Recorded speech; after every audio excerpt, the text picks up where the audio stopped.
Hey guys, let's get more news about Miami Heat, but first, don't forget to subscribe and leave your like.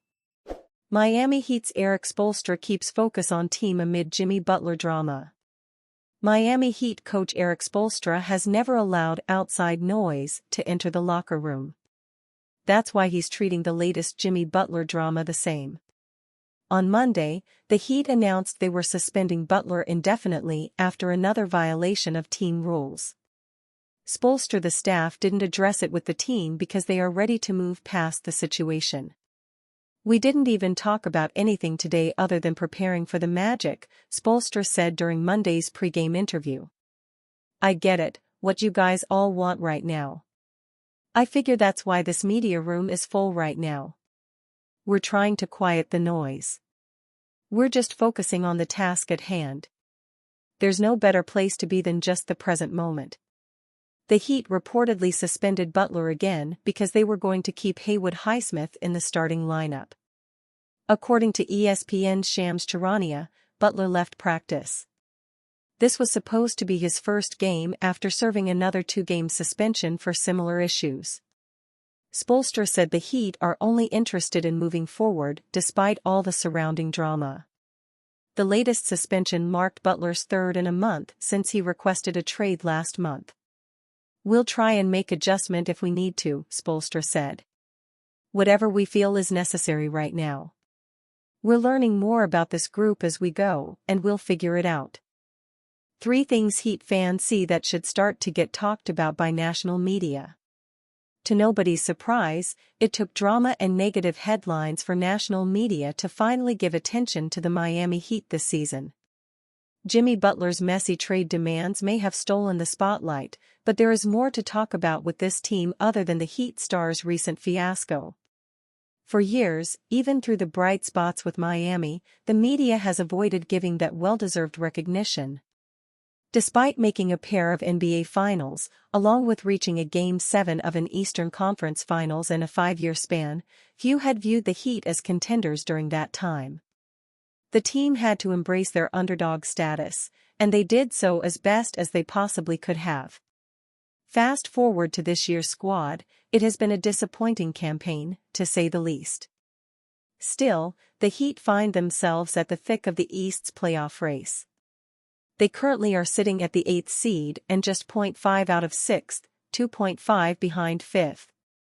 Nikola Jovic's recent rise as a core piece and Haywood Highsmith's career high in 3-point shooting have been developing stories. But there are even better things to highlight amid Miami's up-and-down 2024-25 campaign. 3. Kel'el Ware's sudden Rookie of the Year case. To much of the disagreement to the fanbase, coach Erik Spoelstra went with the more patient development route with newly drafted rookie Kel'el Ware. However, the 7-footer has finally received an opportunity in a new extended role with the Heat's rotation recently.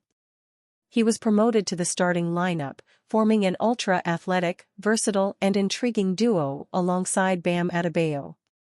And the results have led to some elite performances from Ware, ones that have instantly put him in the thick of the NBA's Rookie of the Year race. His presence as an elite rim protector and lob threat, along with his floor-spreading ability, wound up being too enticing for Spoelstra to keep ignoring.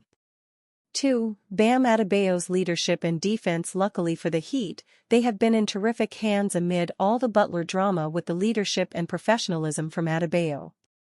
As the team captain, he has done a terrific job at leading by example and blocking out the noise.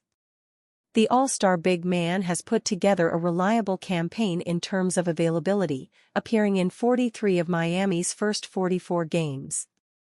Despite a slight regression offensively, he has stayed the course and has never lost his confidence. Adebayo's value is still as elite as anyone in the league on the defensive end, showcasing that versatile ability to guard 1 to 5 on a nightly basis.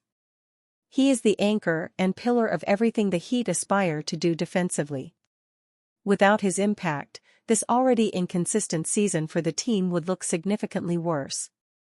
1. Tyler Herro's improvement. Without a doubt, Tyler Herro has been the Heat's best player all season long.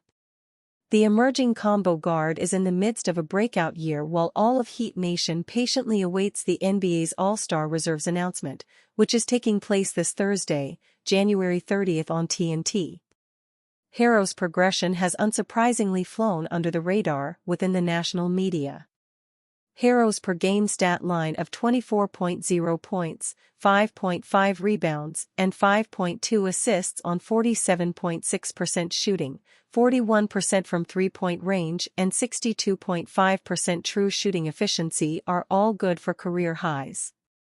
In fact, he is averaging more points, assists, rebounds, and three-point percentage than the likes of rival stars in LeBron James, Donovan Mitchell, Jason Tatum and Stephen Curry, respectively. After just recently turning 25 years old, the most encouraging part is Herro hasn't even reached his prime years yet. Maybe he can finally start to turn the heads of more media members if he can ultimately secure that all-star nod. Could Jimmy Butler finally be on the move soon? After weeks of conjecture, it appears that Miami Heat star Jimmy Butler could finally be on the way out. The team has reportedly had some productive conversations regarding a trade for the veteran wing, a move that would mark the end of an era in Miami. Butler was a two-time All-Star and three-time All-NBA honoree in Miami, but most importantly, he helped bring the team to a pair of surprise NBA Finals appearances and came a win away from a third. Butler didn't quite win a championship with Miami, as his Heat won just 3 games across their 2 finals appearances, but he certainly made his mark in Miami after a tumultuous middle portion of his career.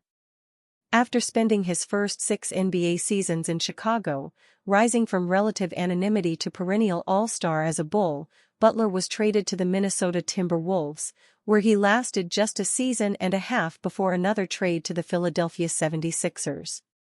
He was immediately unhappy in Philadelphia, as so many stars have been, and as a free agent, made a move over to the Heat via sign and trade as one element of a complicated 4-team trade. This is his 6th season in Miami, a level of stability few expected of this phase after how his tenures in Chicago, Minnesota, and Philly all ended. However, that looks to be coming to an end, as Butler is once again unhappy with his current situation. Last year's Heat were dominated in the first round by the eventual champion Boston Celtics, a big letdown just a season after a finals appearance, even if the team was near the bottom of the Eastern Conference seeding both times.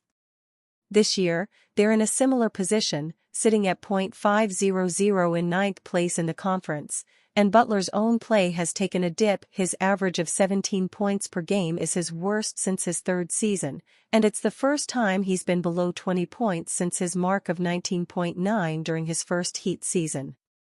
Butler is now 35 years old and on the decline, so it will be interesting to see exactly what the Heat can get in a trade for him. He has a player option for next season worth over $50 million, so he may or may not hit free agency this summer, depending on where he ends up after a potential trade. Even if he isn't moved, it's fair to wonder whether he'd be willing to roll the dice to try and get more money at his age. It just depends on how unhappy he is in Miami, and how much that matters to him compared to the financial aspects of the situation. And you, fan? What do you think of the situation of Jimmy Butler? Leave your opinion in the comments.